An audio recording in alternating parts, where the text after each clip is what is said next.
श्रीगुरुभ्यो नमः। हरिः ओं। सृष्टिस्थित्यप्ययेह नियतिदृशितमो बन्धमोक्षाश्च यस्मात् अस्य श्रीब्रह्मरुद्रप्रभृतिसुरनरद्वीषशत्रुवात्मकस्य विष्णोर्व्यस्ता समस्ता सकलगुणनिधिः सर्वदोषव्यपेतः पूर्णानन्दो व्ययो यो गुरुरपि परमः चिन्तयेतं महान्तम्।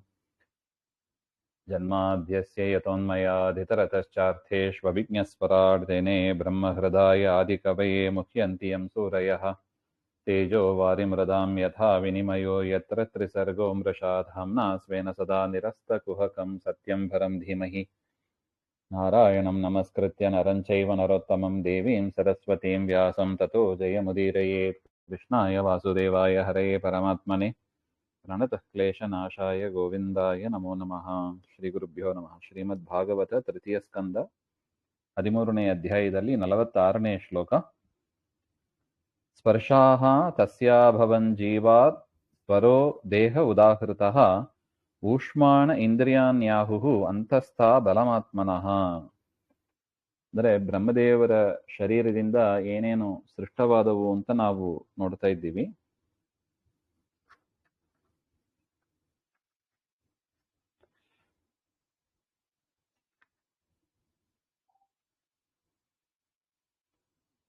ಸ್ಪರ್ಶಾಕ್ಷರಗಳು ಅಂದ್ರೆ ಕಾದಯೋ ಮಾವಸಾನಾಹ ಸ್ಪರ್ಶಾಹ ಅಂತ ಹೇಳ್ತಾರೆ. ಆ ಸ್ಪರ್ಶಾಕ್ಷರಗಳು ಬ್ರಹ್ಮದೇವರ ಚೈತನ್ಯದಿಂದ ಉಂಟಾದವು.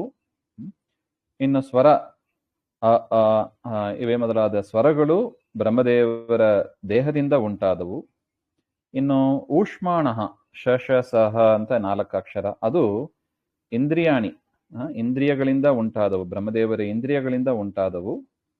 ಅಂತಸ್ಥಾಹ ಯರಲಭ ಅಂತ 4 ಅಕ್ಷರ, ಅವುಗಳು ಬಲಾತ್ ಬ್ರಹ್ಮದೇವರ ಬಲದಿಂದ ಉಂಟಾದವು ಹಾಗೆಂತ.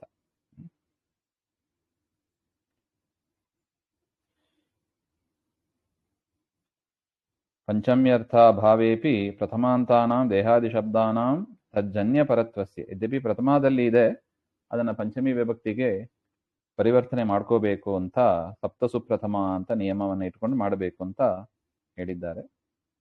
ಯತ್ ಸ್ವರಾದಿಕಂ ಯಸ್ಮಾತ್ ದೇಹಾದೇಹೇ ಅಂಗಾತ್ ಜಾಯತೆ ತತ್ ಸ್ವರಾದಿಕಂ ತದಂಗಾದಿಭ್ಯಂ ತದಂಗಾಭಿಧಾಯಕ ಶಬ್ದವಾಚ್ಯಂ ತಜ್ಜನ್ಯತ್ವ ನಿಮಿತ್ತೇನ ಭವೇತ್ ಇತ್ಯರ್ಥ. ತದಾ ಚ ಸ್ವರಾದೇಹೇ ದೇಹಾದಿಜನ್ಯ ಇತ್ಯರ್ಥಸ್ಯ ವಿವಕ್ಷಿತತ್ವ ನ ಸಾಮಾನಾಧಿಕರಣ್ಯ ಅನುಪಪತ್ತಿಃ. ಇದಾದ ಮೇಲೆ ಸ್ವರಾಹ ಸಪ್ತವಿಹಾರೇಣ ಭವಂತಿ ಸ್ಮ ಪ್ರಜಾಪತೇಃ ಶಬ್ದ ಬ್ರಹ್ಮಾತ್ಮನಸ್ಥಾತ್ ವ್ಯಕ್ತಾವ್ಯಕ್ತಾತ್ಮನಃ ಪ್ರಭೋಃ.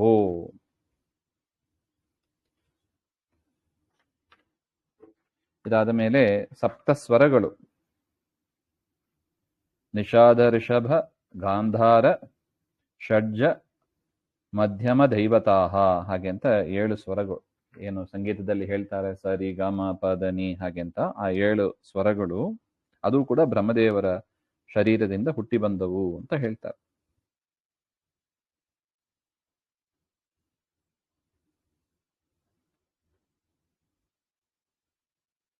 ಪ್ರಜಾಪತೇಃ ವಿಹಾರೇಣ ಅಂದ್ರೆ ಶರೀರ ಸಂಚರಣ ವಿಶೇಷೇಣ ಭವಂತಿ. ಅವರು ಕೈಕಾಲುಗಳನ್ನು ಅಲಗಾಡಿಸಿದಾಗ ಅದರಿಂದಲೇ ಇದೆಲ್ಲವೂ ಕೂಡ ಹುಟ್ಟಿ ಬಂದವು, 7 ಸ್ವರಗಳು ಹುಟ್ಟಿ ಬಂದವು ಹಾಗೆ. ಏವಂ ವಿಧಸ್ಯ ಸೃಷ್ಟಿಕರ್ತೃತ್ವಂ ಬ್ರಹ್ಮಣಃ ನ ಅಸಂಭಾವಿತಂ ತಸ್ಯ ಭಗವನ್ಮಾತ್ರ ವಾಚಕ ಶಬ್ದ ಅತಿರಿಕ್ತ ಸರ್ವಶಬ್ದ ವಾಚ್ಯತ್ವಾತ್. ಅಂದ್ರೆ ಬ್ರಹ್ಮದೇವರು ಎಲ್ಲವನ್ನು ಸೃಷ್ಟಿ ಮಾಡಿದ್ರು, ಎಲ್ಲ ಶಬ್ದಗಳನ್ನು ಕೂಡ ಸೃಷ್ಟಿ ಮಾಡಿದ್ರು ಅಂದ್ರೆ ಏನರ್ಥ? ಪರಮಾತ್ಮನ ಕುರಿತಾದ ಹೆಸರುಗಳು, ಅಂದ್ರೆ ಪರಮಾತ್ಮನಿಗೆ ಮಾತ್ರ ಮೀಸಲಾದ ಕೆಲವು ಹೆಸರುಗಳು, ಭಗವದ್ವಾಚಕ ಶಬ್ದಗಳು, ಅವುಗಳನ್ನು ಬಿಟ್ಟು ಉಳಿದ ಎಲ್ಲಾ ಶಬ್ದಗಳು ಕೂಡ ಅದು ಬ್ರಹ್ಮದೇವರು ಕೂಡ ವಾಚ್ಯರಾಗಿದ್ದಾರೆ. ಅದರಿಂದ ಅವರಿಂದ ಎಲ್ಲಾ ಶಬ್ದಗಳು ಹುಟ್ಟಿ ಬಂದವು ಹಾಗೆಂತ ಅರ್ಥ. ಪ್ರಾತಃ ಸಂಕಲ್ಪ ಗದ್ಯದಲ್ಲೂ ಕೂಡ ಹೇಳ್ತಾರೆ, ರಮಾ ವ್ಯತಿರಿಕ್ತ ಪೂರ್ವ ಪ್ರಸಿದ್ಧ ವ್ಯತಿರಿಕ್ತ ಅನಂತ ವೇದ ಪ್ರತಿಪಾದ್ಯ ಮುಖ್ಯತಮ ಹಾಗೆ ಅಂತ ವಾಯುದೇವರನ್ನು ಹೇಳುವಾಗ ಎಲ್ಲ ಶಬ್ದ ವಾಚ್ಯರು. ಪರಮಾತ್ಮನನ್ನ ಮಾತ್ರ ಹೇಳುವ ಕೆಲವು ಶಬ್ದಗಳು, ವಿಷ್ಣು ನಾರಾಯಣ ಇತ್ಯಾದಿ ಕೆಲವು ಶಬ್ದಗಳನ್ನು ಬಿಟ್ಟು, ಅದೇ ತರ ಲಕ್ಷ್ಮಿಯನ್ನ ಹೇಳುವ ರಮಾ ಲಕ್ಷ್ಮಿ ಇತ್ಯಾದಿ ಲಕ್ಷ್ಮಿಯನ್ನು ಕೇವಲ ಲಕ್ಷ್ಮಿಯನ್ನ ಮಾತ್ರ ಹೇಳುವ ಶಬ್ದಗಳು, ಅವುಗಳನ್ನು ಬಿಟ್ಟು ಉಳಿದ ಎಲ್ಲಾ ಶಬ್ದದಿಂದಲೂ ಕೂಡ ಬ್ರಹ್ಮವಾಯುಗಳು ಅವರು ವಾಚ್ಯರಾಗಿದ್ದಾರೆ ಅಂತ ಇಲ್ಲಿ ಬ್ರಹ್ಮದೇವರನ್ನು ಹೇಳ್ತಾ ಇದ್ದಾರೆ.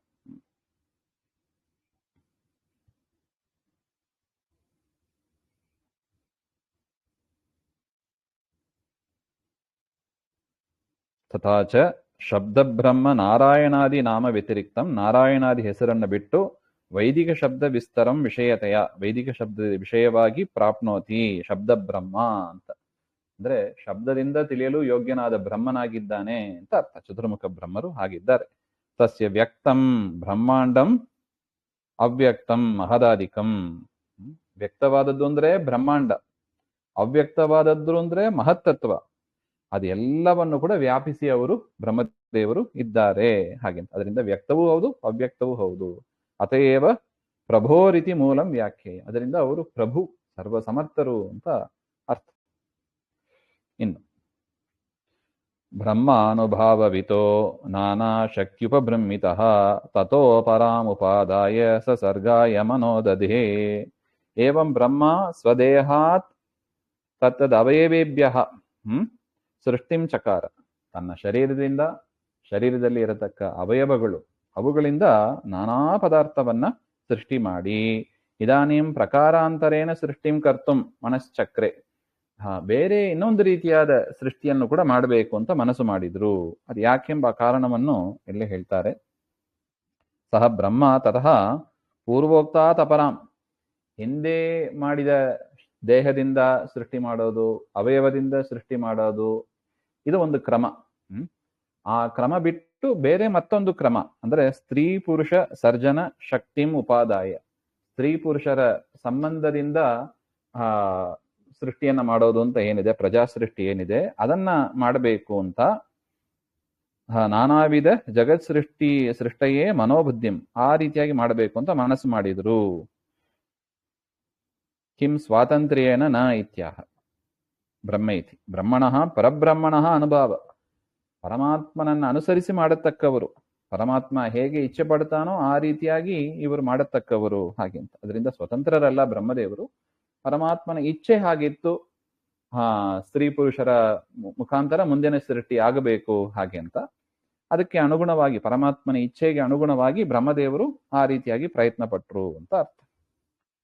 ಅದರಿಂದ ಅನುಭಾವ ನೋಡಿ, ಪದ ಹೇಗಿದೆ ನೋಡಿ, ಬ್ರಹ್ಮಾನುಭಾವ ವಿತತಃ. ವಿತತಃ ಅಂದ್ರೆ ಪರಮಾತ್ಮನ ಪೂರ್ಣ ಅನುಗ್ರಹಕ್ಕೆ ಪಾತ್ರರಾದವರು ಅಂತ ಅರ್ಥ. ಅಂತ ಬ್ರಹ್ಮದೇವರು ನಾನಾ ವಿಧ ಸೃಷ್ಟಿ ಸಾಮರ್ಥ್ಯ ಪೂರ್ಣ. ಒಂದೇ ರೀತಿಯಾದ ಸೃಷ್ಟಿ ಅಲ್ಲ. ನಮಗೆ ಸಾಮರ್ಥ್ಯ ಇಲ್ಲ, ಒಂದೇ ರೀತಿಯಾಗಿ ಮಾಡ್ಕೊಂಡು ಹೋಗ್ತೀವಿ. ಅಡಿಗೆ ಒಂದೇ ರೀತಿಯಾದ ಅಡಿಗೆ. ಕೆಲವರಿಗೆ ಇರ್ತದೆ ನೋಡಿ, ನಾನಾ ಬಗೆಯ ಅಡಿಗೆ ಮಾಡ್ತಾರೆ. ದ್ರವಿಡ ದೇಶದ ಅಡಿಗೆ, ಉತ್ತರ ಭಾರತದ ಅಡಿಗೆ, ಅದೇನೋ ಸ್ಪೆಷಲ್ ಇರುತ್ತದೆ. ಅದೆಲ್ಲ ಮಾಡುವ ಸಾಮರ್ಥ್ಯ ಇದೆ. ಆಂಧ್ರ ಅಡಿಗೆ ಅಂತ ಹೇಳ್ತಾರೆ. ಹಾಗೆ ಅಂತ ನಾನಾ ವಿಧವಾದ ಸ್ಟೈಲ್ಗಳು ಇರುತ್ತವೆ. ಒಂದೇ ಮಾಡಕ್ ಬರೋವರಿಗೆ ಒಂದೇ ಬರುತ್ತದೆ. ಆದ್ರೆ ಬ್ರಹ್ಮದೇವರಿಗೆ ಹಾಗೆಲ್ಲ, ಒಂದೇ ರೀತಿಯಾದ ಸೃಷ್ಟಿ ಅಲ್ಲ, ನಾನಾ ವಿಧವಾದ ಸೃಷ್ಟಿ. ತಮ್ಮ ದೇಹದಿಂದ ಸೃಷ್ಟಿ ಮಾಡ್ತಾರೆ, ಇಂದ್ರಿಯದಿಂದ ಸೃಷ್ಟಿ ಮಾಡ್ತಾರೆ, ಸ್ತ್ರೀ ಪುರುಷರ ಮುಖಾಂತರವೂ ಕೂಡ ಸೃಷ್ಟಿಯನ್ನ ಮಾಡಿಸ್ತಾರೆ ಹಾಗೆ. ಇದು ಪರಮಾತ್ಮನ ಅನುಗ್ರಹದಿಂದ ಅವರಿಗೆ ಬಂದದ್ದು.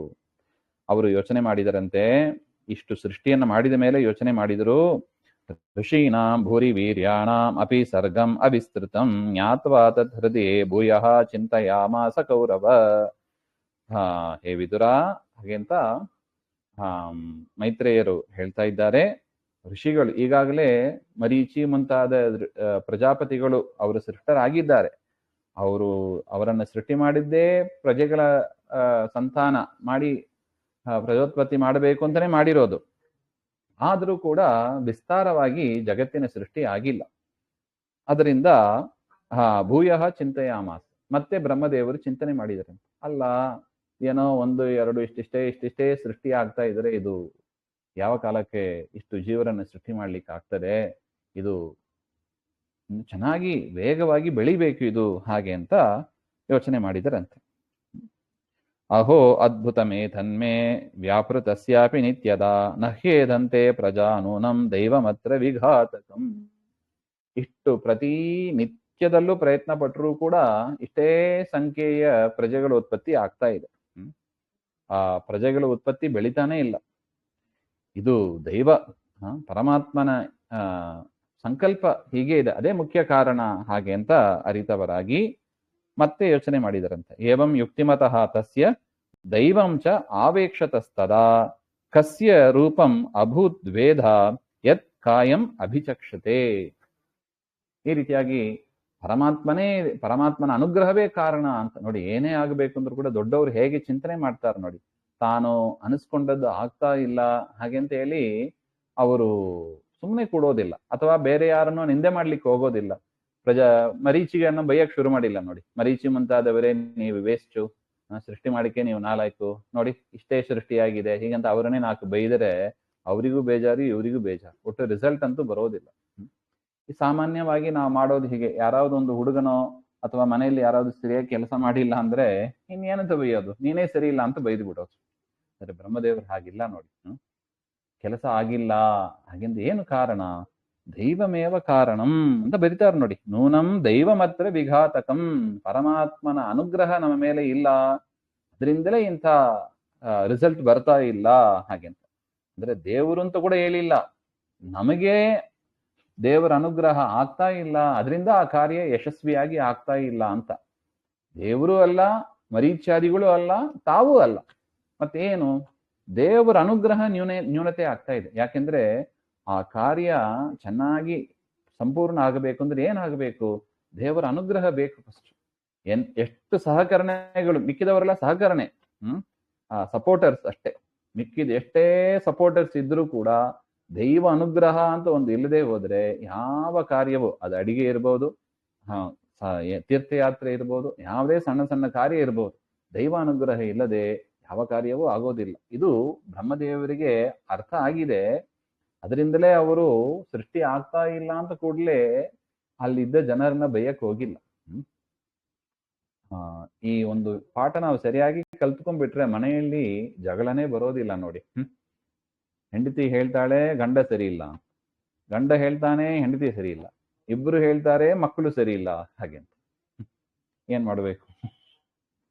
ದೈವ ಅನುಗ್ರಹ ಎಂಬ ಒಂದು ಕಾನ್ಸೆಪ್ಟೇ ಮನೆ ಒಳಗೆ ಇಲ್ಲ ಈಗ. ಹಂಗಾಗ್ಬಿಟ್ಟಿದೆ, ಹಂಗ ಬೆಳೀತಾ ಬಂದ್ಬಿಟ್ಟಿದೆ. ಯಾಕೆ?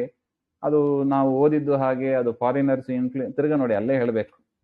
ಈ ಫಾರಿನರ್ಸ್ ಅನ್ನು ಹೇಳಕ್ ಹೋಗಬೇಡಿ ಅಂತಾರೆ. ಮತ್ತೇನು? ದೈವಾನುಗ್ರಹ ಇಲ್ಲ, ಅದಕ್ಕೆ ದೈವಾನುಗ್ರಹ ಎಂಬ ಮಾತು ಬರೋದಿಲ್ಲ. ಎಲ್ಲದಕ್ಕೂ ದೇವರ ಅನುಗ್ರಹ ಬೇಕು. ಆ ರೀತಿಯಾಗಿ ಮಾತನಾಡುವುದಕ್ಕೂ ದೇವರ ಅನುಗ್ರಹ ಬೇಕು. ಯಾಕೆ? ನಾಹಂ ಕರ್ತ ಹರಿಕರ್ತ ಅಂತ ಪರಮಾತ್ಮನೇ ಎಲ್ಲವನ್ನು ಮಾಡುವುದು. ಬ್ರಹ್ಮದೇವರ ಆಲೋಚನೆ ನೋಡಿ ಹೇಗಿದೆ ಅಂತ. ಈ ರೀತಿಯಾಗಿ ಚಿಂತನೆ ಮಾಡ್ತಾ ಇರುವಾಗಲೇ ಅವರಿಗೆ ದೇವರ ಅನುಗ್ರಹ ಆಗಿ ಅವರ ಶರೀರ 2 ಹೋಳಾಯ್ತಂತೆ. ಬ್ರಹ್ಮದೇವರ ಶರೀರ 2 ಹೋಳಾಗಿ ದ್ವೇಧಾ ಅಂತ ಹೇಳ್ತಾರೆ. ಬ್ರಹ್ಮದೇಹ ಸರಸ್ವತಿ ಬ್ರಹ್ಮದೇಹ ದ್ವಯಾತ್ಮನ ಹಾಗೆಂತ. ಆ 2 ಶರೀರದಿಂದ ಬ್ರಹ್ಮದೇವರು ಬಂದ್ರು, ಮತ್ತೆ ಸರಸ್ವತಿ ದೇವಿ ಬಂದ್ರು. ಬ್ರಹ್ಮದೇವರ ಶರೀರದಿಂದಲೇ ಬ್ರಹ್ಮದೇವರು ಬಂದ್ರು, ಬ್ರಹ್ಮದೇವರ ಶರೀರದ ಇನ್ನೊಂದು ಅರ್ಧ ಭಾಗದಿಂದ ಸರಸ್ವತಿ ದೇವಿ ಬಂದ್ರು ಅಂತ ಹೇಳ್ತಾರೆ. ಸರ್, ರೂಪದ್ವಯೇ ಅದನ್ನ ಕಾಯ ಅಂತ ಕರಿತೀವಿ. ಎಷ್ಟು ಚೆನ್ನಾಗಿ ಆಚಾರ್ಯರು ಹೇಳ್ತಾರೆ ನೋಡಿ. ಈ ಶರೀರವನ್ನ ಕಾಯ ಅಂತ ಯಾಕೆ ಕರಿತೀವಿ? ಅದನ್ನ ಕಾಯ ಅಂತ ಕರೀತಾರೆ. ಬ್ರಹ್ಮದೇವರ ಕಾಯ ಅಂದ್ರೆ ಏನು? ಬ್ರಹ್ಮದೇವರ ಶರೀರ. ಸರಸ್ವತಿಯ ಕಾಯ ಅಂದ್ರೆ ಸರಸ್ವತಿ ದೇವಿಯ ಶರೀರ ಹಾಗೆ ಅಂತ ಆಯ್ತು. ಇದನ್ನ ಯಾಕೆ ಕಾಯ ಅಂತ ಕರಿತೀವಿ? ಇದನ್ನ ಯಾಕೆ ಶರೀರ ಅಂತ ಕರಿತೀವಿ? ಶರೀರ ಅಂದ್ರೆ ಅದು ನಾಶವಾಗುತ್ತದೆ, ಅದರಿಂದ ಶರೀರ, ರೀಂಗ್ ಶಯೇ ಅಂತ ಧಾತು. ಕಾಯ ಅಂತ ಯಾಕೆ ಕರಿತೀವಿ ಹಾಗೆಂದ್ರೆ ಆಚಾರ್ಯರ ತಾತ್ಪರ್ಯದಲ್ಲಿ ಹೇಳ್ತಾರೆ, ಕೇನ ವ್ಯಾಪ್ತತ್ವಾತ್ ಕಾಯ, ಕೇನ ಹಾಗೆಂದ್ರೆ ಪರಬ್ರಹ್ಮನಿಂದ ವ್ಯಾಪ್ತ ಹುಟ್ಟಿದ್ದರಿಂದ ಇದನ್ನ ಕಾಯ ಅಂತ ಕರಿತೀವಿ. ಪರಮಾತ್ಮ ವ್ಯಾಪ್ತನಾಗಿದ್ದಾನೆ ಅಥವಾ ಪರಮಾತ್ಮನಿಂದ ಹುಟ್ಟಿದ್ದು. ಕ ಅಂದ್ರೆ ಬ್ರಹ್ಮ, ಪರಮಾತ್ಮ ಅಂತ. ಕೇನ ವ್ಯಾಪ್ತತ್ವಾತ್ ಕಾಯ ಹಾಗೆ ಅಂತ ಆಯ್ತು. ಅಯ್ಯಪಯ ಗತವು ಅಂತ ಧಾತು.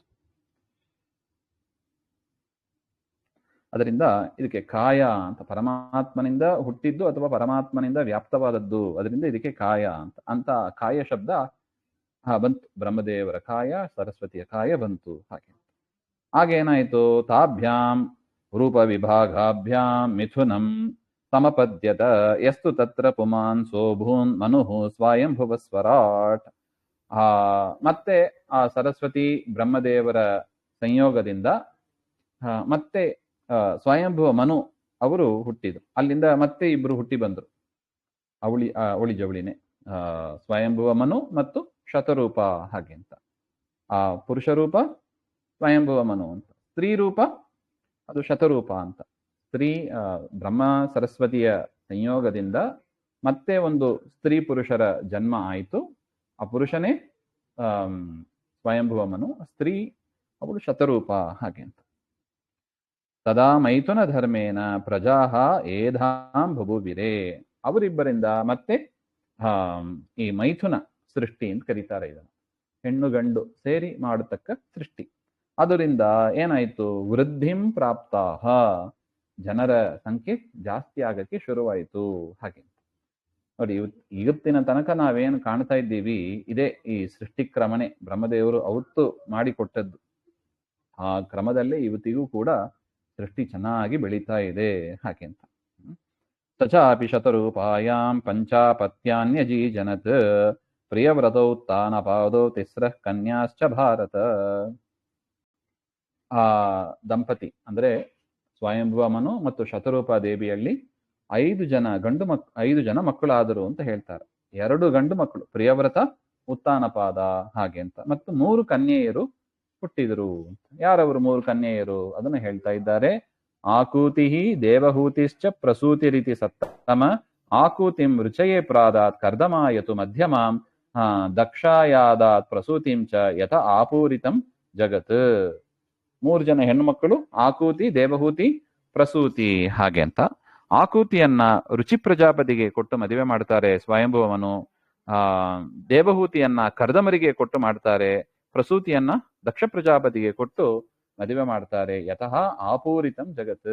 ಈ 5 ಜನರು ಅವರಿಂದಲೇ ಇಡೀ ಜಗತ್ತು ತುಂಬಿ ಹೋಯಿತು ಅಂತ ಹೇಳ್ತಾರೆ. ಈ ರೀತಿಯಾಗಿ ಬ್ರಹ್ಮದೇವರ ಸೃಷ್ಟಿ, ಅದರಲ್ಲಿ ಸಂಕ್ಷೇಪವಾಗಿ ಸ್ವಯಂಭುವ ಮನು ಶತರೂಪಯರ ವಿಚಾರ ಬಂದಿದೆ. ಇದರ ವಿಸ್ತಾರ 14ನೇ ಅಧ್ಯಾಯದಲ್ಲಿ ಇನ್ನು ನಾವು ನೋಡ್ಲಿಕ್ಕಿದ್ದೀವಿ. ಇದು ಶ್ರೀಮದ್ ಭಾಗವತೆ ತೃತೀಯ ಸ್ಕಂದೆ ತ್ರಯೋದಶೋಧ್ಯಾಯ. ಇಲ್ಲಿಗೆ 13ನೇ ಅಧ್ಯಾಯ ಮುಗಿತು. 14ನೇ ಅಧ್ಯಾಯದಲ್ಲಿ ಶುಕೋವಾಚ ನಿಶಮ್ಯ ವಾಚಂ ವದತೋ ಮುನೆ ಪುಣ್ಯತಮಾಂ ನೃಪ ಭೂಯ ಪಪ್ರಚ್ಚ ಕೌರವ್ಯೋ ವಾಸುದೇವ ಕಥಾ ಋತಃ. ಈ ರೀತಿಯಾಗಿ ಮೈತ್ರೇಯರ ಮಾತನ್ನು ಕೇಳಿ ವಿದುರ ಮತ್ತೆ ಪ್ರಶ್ನೆ ಮಾಡ್ತಾನೆ. ಶುಕಾಚಾರ್ಯರು ಹೇಳ್ತಾರೆ ಪರೀಕ್ಷಿತ ರಾಜನ ಹತ್ರ, ಹೇ ಪರೀಕ್ಷಿತ್, ಭೂಯಃ ಪಪ್ರಚ್ಚ ಕೌರವ್ಯ. ವಿದುರ ಮತ್ತೆ ಪ್ರಶ್ನೆ ಮಾಡಿದ. ಯಾಕೆ? ವಾಸುದೇವ ಕಥಾಧೃತಃ. ಪರಮಾತ್ಮನ ಕಥೆ ಅಂದ್ರೆ ಅಷ್ಟು ಆದರ ವಿದುರನಿಗೆ. ಆ ಪರಮಾತ್ಮನ ಕಥೆಯಲ್ಲಿ ಆಸಕ್ತಿ ಉಳ್ಳವನಾಗಿ ವಿದುರ ಮತ್ತೆ ಪ್ರಶ್ನೆಗಳನ್ನ ಮಾಡಿದ ಅಂತ ಪರೀಕ್ಷಿತ ರಾಜ ಶುಕಾಚಾರ್ಯರಿಗೆ ಹೇಳ್ತಾರೆ. ಅದರಿಂದ ನೋಡಿ, ಕೇಳುವವರು ಇರ್ಬೇಕು. ಅದು ಆಯೋಜನೆ ಮಾಡುವವರು ಇರ್ಬೋದು, ಪ್ರಶ್ನೆಗಳನ್ನ ಕೇಳುವವರು ಇರ್ಬೋದು. ಅದಿದ್ರೇನೆ ಆ ಜ್ಞಾನ ಕಾರ್ಯ ಚೆನ್ನಾಗಿ ಮಥನ ಆಗ್ತದೆ, ಚೆನ್ನಾಗಿ ಪ್ರಶ್ನೋತ್ತರಗಳು ಬರುತ್ತವೆ. ಅದರಿಂದ ಇನ್ನು ಜ್ಞಾನ ಭಕ್ತಿಯಾದಿಗಳು ಬೆಳೆಯುತ್ತವೆ. ಅದನ್ನೇ ಮಥನ ಅಂತ ಕರಿತೀವಿ. ಅದರಿಂದ ವಿದುರ ಕೇಳಿದನಂತೆ, ಸವೈ ಸ್ವಯಂಭುವ ಸಮ್ರಾಟ್ ಪ್ರಿಯಃ ಪುತ್ರ ಸ್ವಯಂಭುವ ಪ್ರತಿಲಭ್ಯ ಪ್ರಿಯಾಂ ಪತ್ನಿಂ ಕಿಂ ಚಕಾರ ತಥೋ ಮುನೆ. ಸ್ವಾಮಿ, ಬ್ರಹ್ಮದೇವರ ಮಗನಾದ ಆ ಸ್ವಯಂಭುವ ಮನು ಪತ್ನಿಯನ್ನ ಶತರೂಪೆಯನ್ನ ಪಡೆದರು ಅಂತ ಹೇಳಿದ್ರಿ. ಮುಂದೆ ಏನಾಯ್ತು ಎಂಬ ಅದನ್ನ ವಿಸ್ತಾರವಾಗಿ ಹೇಳಿ ಹಾಗೆ ಅಂತ. ಚರಿತಂ ತಸ್ಯ ರಾಜರ್ಷೇಹೇ ಆದಿರಾಜಸ್ಯ ಸತ್ತಮ ಬ್ರೂಹಿ ಮೇ ಶ್ರದ್ಧದಾನಾಯ ವಿಶ್ವಕ್ಸೇನಾಶ್ರಯೋ ಯಸೌ. ಆ ಸ್ವಯಂಭವ ಮನುವಿನ ಕಥೆಯನ್ನ ನಮಗೆ ವಿಸ್ತಾರವಾಗಿ ಹೇಳಿ. ಯಾಕೆ? ಅವನೆಂತವ ಹಾಗೆ ಅಂದ್ರೆ ವಿಶ್ವಕ್ಸೇನಾಶ್ರಯ. ವಿಶ್ವಕ್ಸೇನಾ ಅಂದ್ರೆ ಇಲ್ಲಿ ಬರೀತಾರೆ ಟಿಪ್ಪಣಿಯಲ್ಲಿ, ವಿಶ್ವಕ್ ಸರ್ವತ್ರ ಸೇನಾ ಯಸ್ಯ. ಎಲ್ಲ ಕಡೆ ಪರಮಾತ್ಮನ ಜನರು ಇದ್ದೇ ಇರ್ತಾರೆ. ಈ ಕರ್ಮಸಾಕ್ಷಿ ದೇವತೆಗಳು ಅಂತ ಹೇಳ್ತಾರೆ ನೋಡಿ. ಪ್ರತಿಯೊಬ್ಬ ಜೀವನು ಏನು ಮಾಡಿದ ಎಂಬುದಕ್ಕೆ ಅವರೇ ಸಾಕ್ಷಿಯಾಗಿ ಇರ್ತಾರೆ. ಅವರೆಲ್ಲ ಯಾರು ಹಾಗೆಂದ್ರೆ ಪರಮಾತ್ಮನ ಜನರೇ. ಪರಮಾತ್ಮನ ಸೇನಾ ಅಂದ್ರೆ ಅವರೇ. ಅದರಿಂದ ದೇವರಿಗೆ ಏನಂತ ಹೆಸರು? ವಿಶ್ವಕ್ಸೇನ. ಎಲ್ಲ ಕಡೆ ತನ್ನ ಸೇನೆಯನ್ನ ಇಟ್ಟಿದ್ದಾನೆ, ತನ್ನ ಜನರನ್ನ, ಸೇವಕರನ್ನ ಇಟ್ಟಿದ್ದಾನೆ. ಅದರಿಂದ ಅವನಿಗೆ ವಿಶ್ವಕ್ಸೇನ ಅಂತ. ಅಂತ ವಿಶ್ವಕ್ಸೇನನ ಭಕ್ತನಾಗಿ ಆ ಸ್ವಯಂಭುವ ಮನು ಇದ್ದಾನೆ. ಅದರಿಂದ ಅವನ ಗುರುಹಿಮೆ ಶ್ರದ್ಧಾದಾನಾಯ, ನಮಗೆ ಇನ್ನೂ ಶ್ರದ್ಧೆ ಇದೆ, ಶ್ರದ್ಧೆ ಅಭಿವೃದ್ಧಿ ಆಗಬೇಕು, ಪರಮಾತ್ಮನಲ್ಲಿ ವಿಶೇಷವಾಗಿ ಭಕ್ತಿ ಬರಬೇಕು. ಯಾಕೆ? ವೈಷ್ಣವರ ಕಥೆಯನ್ನು ಕೇಳಿದ್ರೆ ನೋಡಿ, ವೈಷ್ಣವರು ಹೇಗೆ ಬದುಕ್ತಾರೆ ಅಂತ ನಮಗೆ ಅರ್ಥ ಆದರೆ ನಾವು ಹೇಗೆ ಬದುಕಬೇಕು ಎಂಬ ಅದು ನಮಗೆ ಸ್ಪಷ್ಟ ಆಗ್ತದೆ ನೋಡಿ. ಅದರಿಂದ ವಿಷ್ಣುವಿನ ಕಥೆಯನ್ನೂ ಕೇಳಬೇಕು, ದೇವರಲ್ಲಿ ಭಕ್ತಿ ಬರುತ್ತದೆ. ವೈಷ್ಣವರ ಕಥೆಯನ್ನು ಕೇಳಬೇಕು, ಯಾಕೆ? ನಾವು ಹೇಗೆ ನಡ್ಕೋಬೇಕು ಎಂಬ ಒಂದು ಪಾಠ ಅದರಲ್ಲಿ ಇದೆ ನೋಡಿ. ಅವರು ಈ ತರ ಬದುಕಿತಾನೆ ದೇವರನ್ನ ಕಂಡವರು, ನಾವಿನ್ನು ಕಂಡಿಲ್ಲ.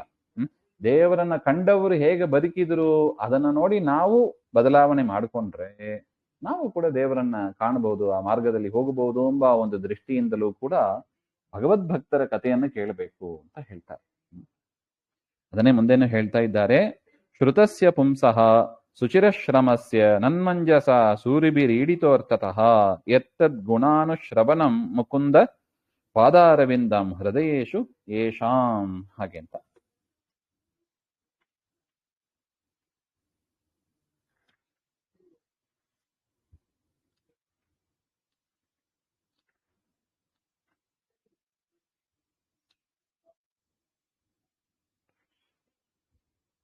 ಮೋಕ್ಷಪ್ರದನಾದ ಪರಮಾತ್ಮನ ಪಾದಾರವಿಂದದಲ್ಲೇ ಮನಸ್ಸಿಟ್ಟಿರ್ತಾರೆ ಆ ಸಜ್ಜನರು.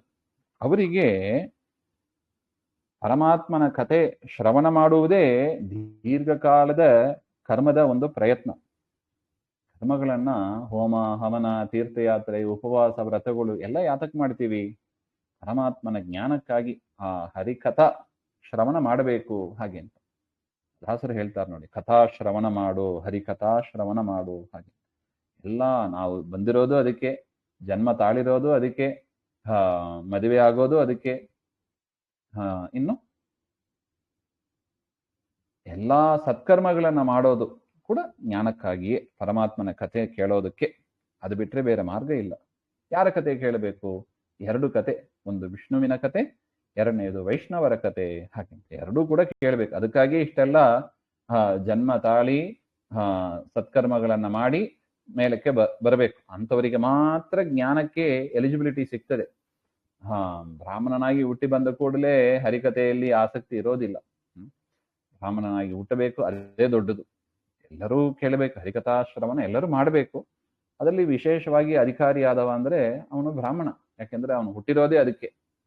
ಮತ್ತೆ ಬೇರೆಯವರು ಜ್ಞಾನ ಅಷ್ಟು ಇಲ್ಲದೇ ಇದ್ರೂ ಕೂಡ ಅಷ್ಟು ಆಗೋದಿಲ್ಲ. ಕರ್ಮ ಮಾಡ್ಲಿ, ಸೇವೆ ಮಾಡ್ಲಿ, ಅದರಿಂದ ಅವರು ದೇವರ ಅನುಗ್ರಹಕ್ಕೆ ಪಾತ್ರರಾಗ್ಬಿಡ್ತಾರೆ. ಆದರೆ ಬ್ರಾಹ್ಮಣ ಹಾಗಿಲ್ಲ. ಅವನಿಗೆ ಜ್ಞಾನದಿಂದಲೇ, ಜ್ಞಾನ ಇಲ್ಲದೆ ಇದ್ರೆ ಬ್ರಾಹ್ಮಣ ಜನ್ಮ ವ್ಯರ್ಥ ಅಂತಾರೆ, ಒಂದೇ ಮಾತದು.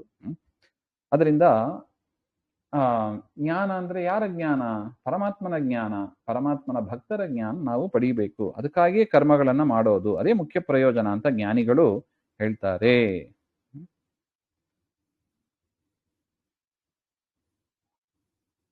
ಅದರಿಂದ ಶ್ರೇಷ್ಠ ಭಕ್ತನಾದ ಸ್ವಯಂಭುವ ಮನುವಿನ ಚರಿತ್ರೆಯನ್ನ ವಿಸ್ತಾರವಾಗಿ ನಮಗೆ ತಿಳಿಸಿಕೊಡಿ. ಯಾಕೆ? ಅವನು ವಿಷ್ಣು ಭಕ್ತನಾಗಿದ್ದಾನೆ. ವಿಷ್ಣು ಭಕ್ತನ ಕಥೆಯನ್ನ ಕೇಳೋದು ನಮ್ಮ ಭಾಗ್ಯ, ನಮ್ಮ ಕರ್ತವ್ಯ ಅದು. ಅದರಿಂದ ಅದನ್ನು ನೀವು ಹೇಳಿ ಅಂತ ಮತ್ತೆ ವಿದುರ ಪ್ರಾರ್ಥನೆ ಮಾಡಿದಾಗ ಶುಕಾಚಾರ್ಯರು ಹೇಳ್ತಾರೆ, ಇತಿ ಬ್ರುವಾನಂ ವಿದುರಂ ವಿನೀತಂ ಸಹಸ್ರಶೀರ್ಷ್ಣಶ್ಚರಣೋಪಧಾನಂ ಪ್ರಹೃಷ್ಟರೋಮಾ ಭಗವತ್ ಕಥಾಯಾಂ ಪ್ರಣೀಯಮಾನೋ ಮುನಿರಭ್ಯಚಷ್ಟ. ಸಹಸ್ರಶೀರ್ಷ್ಣ, ಆ ಸಹಸ್ರಾರು ಅನಂತ ತಲೆಗಳುಳ್ಳ ಆ ಕೃಷ್ಣ ಪರಮಾತ್ಮನ ಪಾದಪೀಠದಂತೆ ಇರತಕ್ಕವ ವಿದುರ. ಆ ವಿದುರ ಈ ರೀತಿಯಾಗಿ ಪ್ರಶ್ನೆ ಮಾಡಿದಾಗ ಪ್ರಹೃಷ್ಟ ರೋಮ, ಭಾರಿ ಸಂತುಷ್ಟರಾದ ಆ ಮೈತ್ರೇಯರು ಭಗವತ್ ಕಥಾಯಾಮ್ ಅಭ್ಯಚಷ್ಟ, ಪರಮಾತ್ಮನ ಕಥೆ ಅಂದರೆ ಭಗವದ್ ಭಕ್ತರ ಕಥೆಯನ್ನು ಸೇರಿಸಿ ವಿಸ್ತಾರವಾಗಿ ಹೇಳಿದರು. ಪ್ರಣೀಯಮಾನೋ ಮುನಿಹಿ, ಸಂತುಷ್ಟರಾದ ಆ ಮೈತ್ರೇಯರು ಅವನ ಪ್ರಶ್ನೆಯಿಂದ, ಆ ವಿದುರನ ಪ್ರಶ್ನೆಯಿಂದ ಸಂತುಷ್ಟರಾದ ಆ ಮೈತ್ರೇಯರು ವಿಸ್ತೃತವಾಗಿ ಆ ಸ್ವಯಂಭುವ ಮನುವಿನ ಕಥೆಯನ್ನ ಪ್ರಾರಂಭ ಮಾಡ್ತಾರೆ. ಮೈತ್ರೇಯ ವಾಚ ಹಾಗೆಂತ ಅದನ್ನ ಮತ್ತೆ ನೋಡೋಣ. ಶ್ರೀಮಧ್ವಾಂತರ್ಗತ ಶ್ರೀಕೃಷ್ಣ ಅರ್ಪಣಮಸ್ತು. ಶ್ರೀ ಹರಯೇ ನಮಃ.